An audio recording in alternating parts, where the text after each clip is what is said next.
ലോകേഷ് കനകരാജ് ചിത്രം കൈദി 2-ന്റെ ഷൂട്ടിംഗ് മാറ്റിവെച്ചതായി റിപ്പോർട്ടുകൾ. ചിത്രത്തിന്റെ തിരക്കഥയിലും നിർമ്മാണത്തിലുമുള്ള തർക്കങ്ങളാണ് കാരണമെന്നാണ് പുറത്തുവരുന്ന വിവരം. അതേസമയം അണിയറ പ്രവർത്തകരുടെ ഭാഗത്തുനിന്ന് ഔദ്യോഗിക റിപ്പോർട്ടുകളൊന്നും വന്നിട്ടില്ല. പ്രേക്ഷകർ ഏറെ കാത്തിരിക്കുന്ന ലോകേഷ് കനകരാജ് ചിത്രം കൈദി 2-ന്റെ ഷൂട്ടിംഗ് മാറ്റിവെച്ചെന്ന റിപ്പോർട്ടുകളാണ് ഇപ്പോൾ പുറത്തുവരുന്നത്. ചിത്രത്തിന്റെ തിരക്കഥയിലും നിർമ്മാണത്തിലുമുള്ള തർക്കങ്ങളാണ് കാരണമെന്നാണ് വിവരം. എന്നാൽ അണിയറ പ്രവർത്തകരുടെ ഭാഗത്തുനിന്നും ഔദ്യോഗിക അറിയിപ്പുകളൊന്നും വന്നിട്ടില്ല.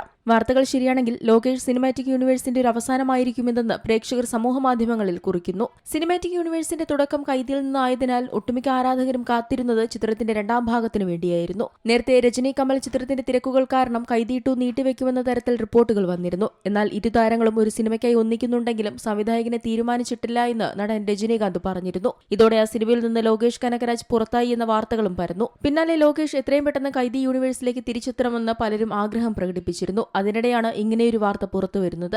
LCU എന്ന ലോകേഷ് കനകരാജ് യൂണിവേഴ്സിന്റെ തുടക്കമിട്ട ചിത്രം കൂടിയായിരുന്നു കൈദി, വിക്രം, ലിയോ എന്നീ ചിത്രങ്ങൾക്ക് ശേഷം ഒരുങ്ങുന്ന കൈദി 2-വിൽ നായകനായ കാർത്തിക്കൊപ്പം LCUവിലെ മറ്റു താരങ്ങളും എത്തുമോ എന്നാണ് ആരാധകർ ഉറ്റുനോക്കുന്നത്. അതേസമയം ലോകേഷിന്റെ അവസാനമായി പുറത്തിറങ്ങിയ കൂലി കളക്ഷനിൽ മികച്ച പ്രകടനം കാഴ്ചവെച്ചെങ്കിലും ചിത്രം ആരാധകരെ തൃപ്തിപ്പെടുത്തിയില്ല. കൂലിയുടെ പേരിൽ ഒരുപാട് വിമർശനങ്ങൾ നേരിടേണ്ടി വന്നിരുന്നു. ഇന്ത്യയിൽ നിന്ന് മാത്രം ചിത്രം 235 കോടി നേടിയെന്നാണ് റിപ്പോർട്ടുകൾ. ആദ്യ ദിനം ചിത്രം ആഗോള മാർക്കറ്റിൽ നിന്ന് 151 കോടിയാണ് നേടിയത്. നിർമ്മാതാക്കളായ സൺ പിക്ചേഴ്സ് തന്നെയാണ് കളക്ഷൻ വിവരം സോഷ്യൽ മീഡിയയിലൂടെ പുറത്തുവിട്ടത്. ഒരു തമിഴ് സിനിമ ആഗോളതലത്തിൽ നിന്ന് നേടുന്ന ഏറ്റവും ഉയർന്ന കളക്ഷനാണിത്. രജനീകാന്തും ലോകേഷ് കനകരാജും ആദ്യമായി ഒന്നിക്കുന്ന ചിത്രം കൂടിയായിരുന്നു കൂലി. സൺ പിക്ചേഴ്സിന്റെ ബാനറിൽ കലാനിധി മാരനാണ് ചിത്രം നിർമ്മിച്ചത്. ഗിരീഷ് ഗംഗാധരൻ ക്യാമറ കൈകാര്യം ചെയ്ത ചിത്രത്തിന്റെ എഡിറ്റിംഗ് നിർവഹിച്ചത് ഫിലോമിൻ രാജാണ്. Entertainment desk, Zee Malayalam news.